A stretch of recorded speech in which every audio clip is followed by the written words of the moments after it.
Hey there, I'd love to introduce you to the new Emberlit camp stove. Uh, it is a lightweight, portable, wood-burning stove. As you can see, it folds up incredibly flat. Doesn't weigh anything over about 8 ounces. It's made out of 304 stainless steel. This one right here is my own personal stove. That's why you can see the soot. I've done a lot of testing with it.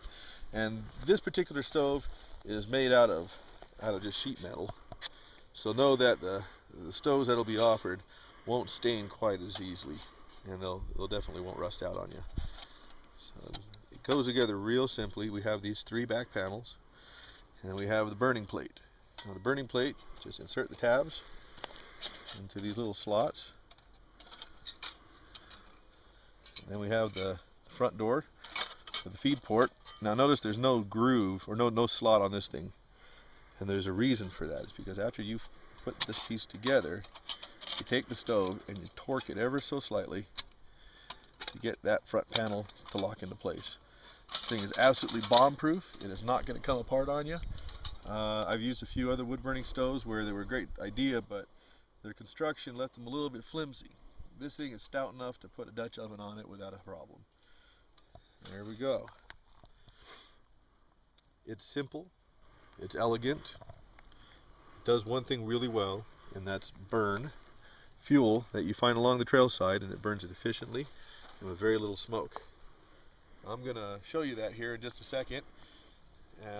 Actually, what I intend to do is I intend to cook some food and show you this stove in action. And so, if you bear with me, I'm going to grab my matches. So let's get the show on the road.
First step to start the stove is to light a very small fire on inside the stove and just feed it very small twigs. It's kind of like a pilot fire.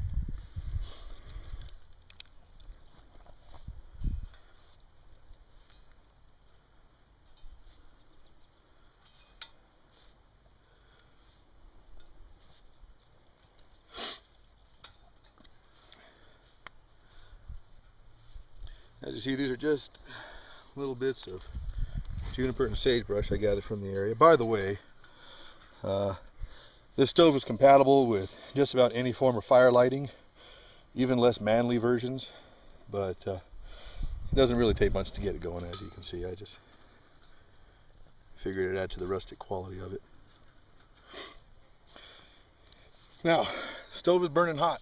It's burning good. It is just about ready for me to start putting in the actual fuel. As you can see over here, I've got a pile of wood. I'm not going to end up using all of it, but I figured maybe I can get it, better safe than sorry. But here is what separates this stove from a lot of the other ones that you'll find on the market. I've used a lot of little camp stoves like this, and one of the big frustrations for me is how you feed them. Because once you got your pot on top of it, it's kind of a pain to keep shoving little busted pieces of stick like this underneath your pot or whatever in there. And what'll happen is you'll fill it with fuel, it'll flare up, and it'll get nice and hot. And it'll burn through all those small bits of wood, and it'll die down. And so you got this constant yo-yo effect of heat, and then dying down, and then getting hot, and then dying down. And what that does is it prolongs the time it'll take to cook your food. It'll waste a lot of fuel, and honestly, it just gets frustrating. But as you see, once the stove is lit and it's hot inside there, you fill it with larger bits of fuel, so you're not sitting there snapping all these twigs into smaller pieces. And you have a much more even burn, because that wood's going to take just a bit longer than those little twigs to burn. And as this burns, you simply push these in further. Now I got a good fire going on there. It's combining that oxygen and the heat exactly where it needs to be on the end of these sticks. So we have a very efficient burn, as you can see. There's no smoke. The heat is concentrated right where it needs to be, which is going to be right underneath my pot. So let's get to using some of this wood.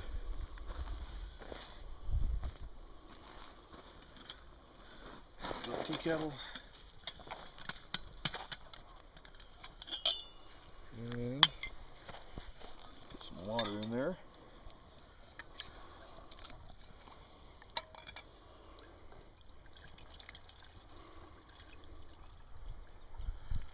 And that's about 2 cups. Tea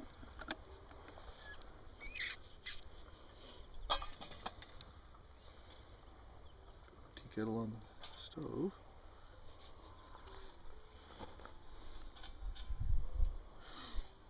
Now, what is my omelet? That's right. I said an omelet. Doesn't look like much, but this is one of my favorite camp tricks. It's an omelet in a bag. It's all the fixings, the cheese, the egg, and everything. So I'm going to kill 2 birds with 1 stone. I'm going to place this inside my water in the bag, and I'm going to cover it over.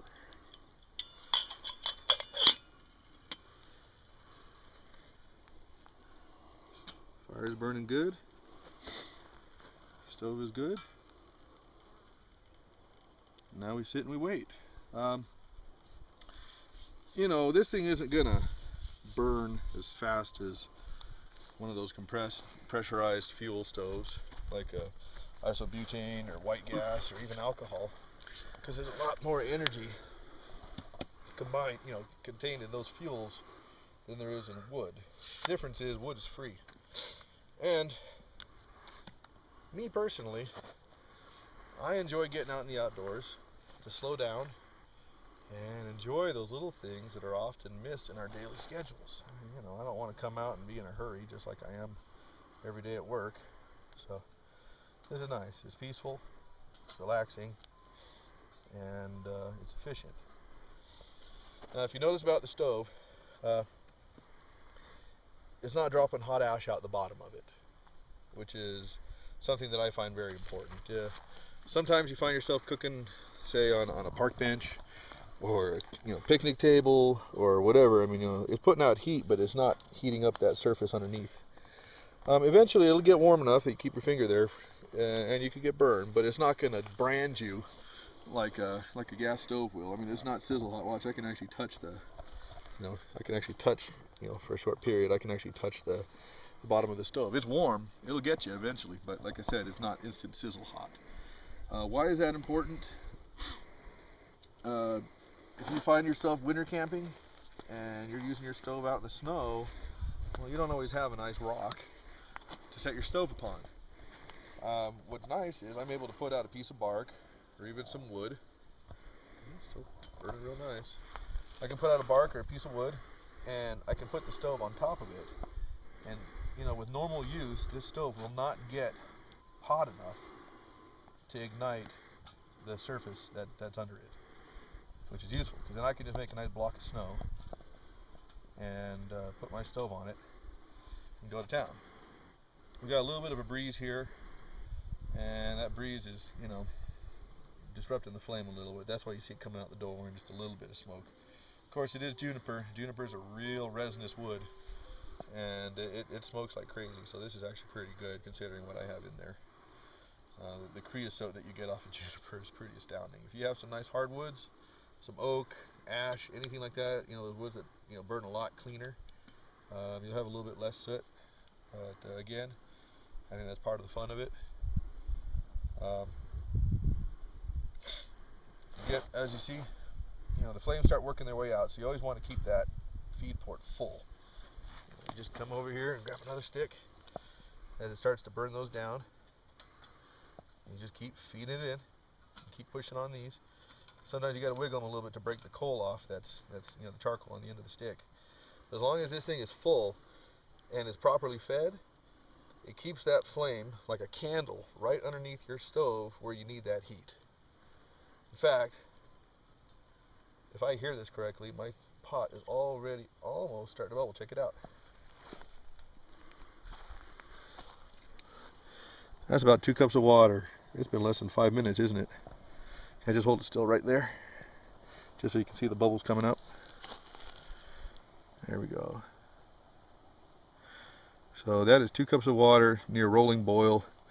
In just a few moments, I'll have to check the clock when I get back, but I'm going to let that boil for just a little bit longer so that I can make sure that omelet is cooked all the way through. It makes the most creamy omelets this way.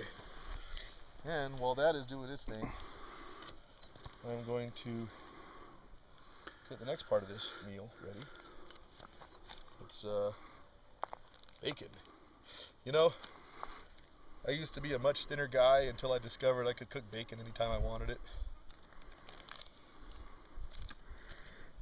But get my little rag out, get my pot gripper, my utensils, my fry pan. Take another peek at this real quick. Ladies and gentlemen, there you have it, a full rolling boil. And I believe that was under 5 minutes. I'll have to double check. But that's pretty spectacular considering the amount of wood that I've used so far to cook. Very little smoke, beautiful even flame, and yeah, that's cooking beautifully. I'm going to give it probably another 30 seconds just to make sure that that egg is cooked. Let me get in there real quick again. Just kind of move that around. Yeah, that's looking beautiful. Okay, get that cooking. But if all you were doing was heating up water for an instant meal, it'd be done on a handful of sticks. I didn't hardly use any of the stuff that I came with. I mean, literally just some debris I picked up on the ground around here before I started shooting the video. And so I'm looking at that. That egg is cooked. That omelet is cooked all the way through. So we're done with this part of it. Make sure the handle's not hot. Nope, it's just right. I'm going to set this aside over here to cool. And you can look inside there. Again, it's got that nice even heat, burning like a candle. And I'm going to I don't need a whole lot more heat, so I'm going to get my little fry pan on there. Get some bacon going. Personally, I think this is the real test of a stove. You know, if you can cook on it, and you can do it conveniently while you're out camping, I think it's a winner. This stove is easy to use. I haven't been sitting here breaking off little pencil-sized pieces of stick and twig and putting it in there to keep it going. That's the big thing to me that's important. I don't have to spend a lot of energy to cook my food. Now I just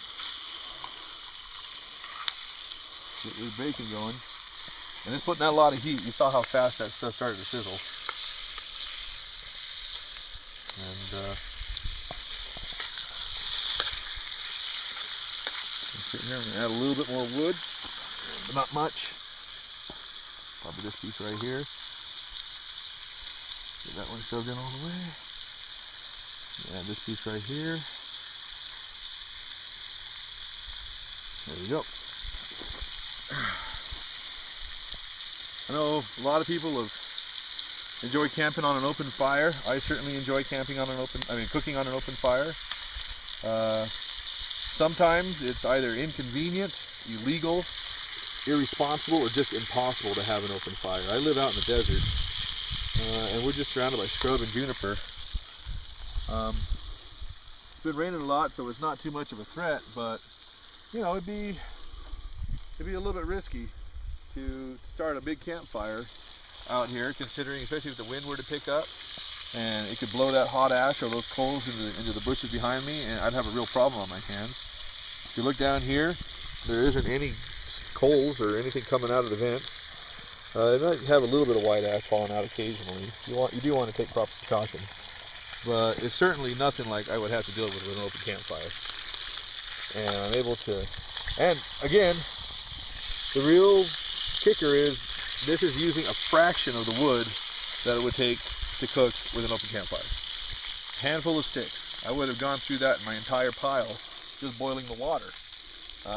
This concentrates all that heat from this wood. It extracts much more of the potential energy out of this fuel by concentrating it with this, slightly tapered top, by concentrating it directly under your pot.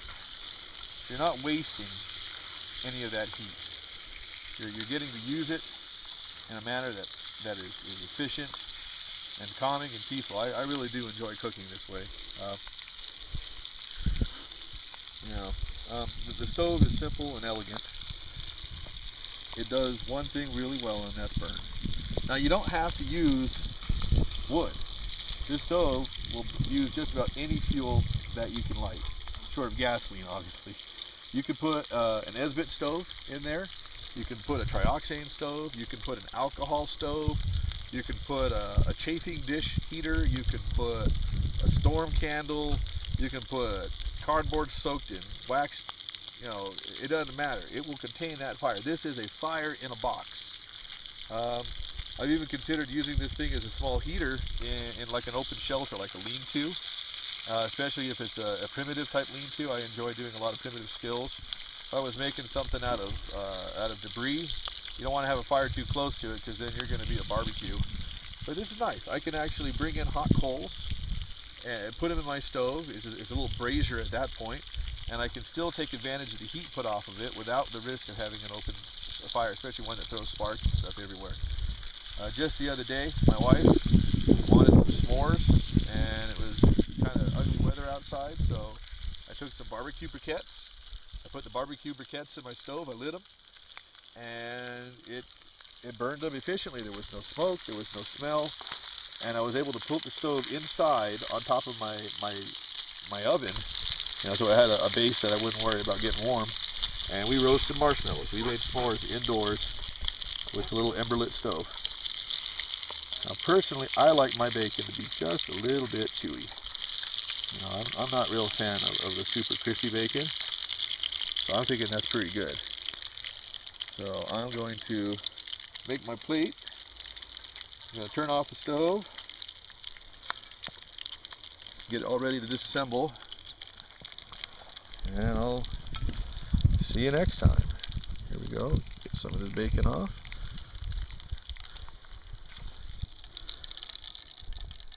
See, that grease is great. If I was cooking pancakes, I'd make griddle cakes with that bacon. Or if I were frying eggs, I'd throw it right on that oil and just make awesome griddle cakes. Can you hold this for me?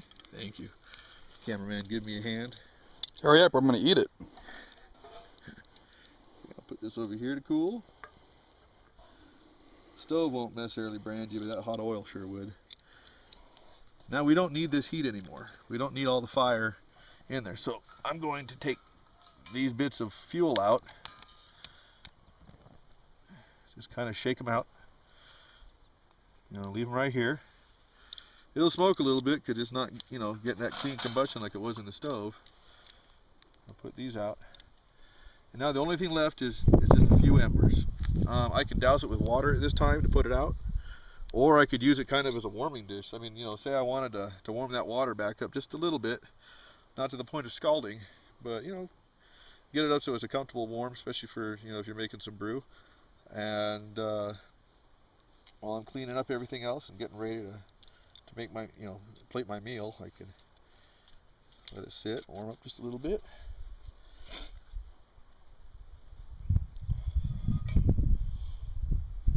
Got my water over here. Where did I put my hot cocoa? There it is.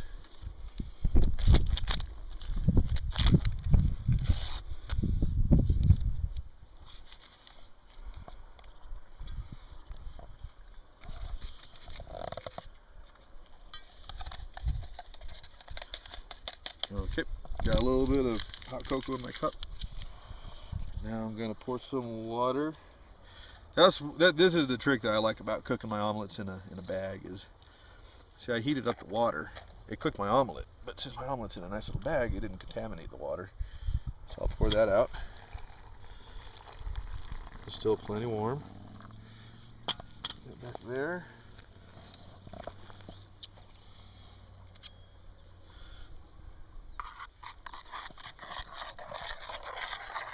Mix up my hot cocoa.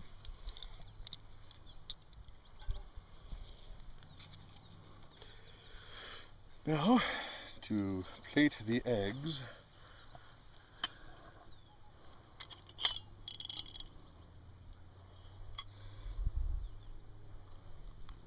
And I still got enough water in there to clean up. Let me get this thing out. Show you how beautiful this is.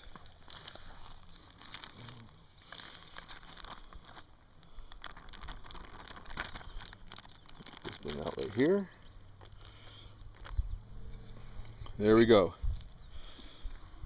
Beautiful omelet, some bacon, and some hot cocoa. I still have plenty of warm water here to do my cleanup. The coals that are left in my Emberlit stove are taking care of that, keeping it nice and warm for me when I need it. Got my eggs and bacon, which is a heck of a lot better looking than dehydrated mac and cheese, and I'm going to enjoy this. Mushrooms, and cheese, and onions, and ham. That really is good, by the way. All this brought to you by a handful of sticks I picked up on the ground. So, thanks for watching. Enjoy, because I certainly am. And I look forward to seeing you on the trail. That's good.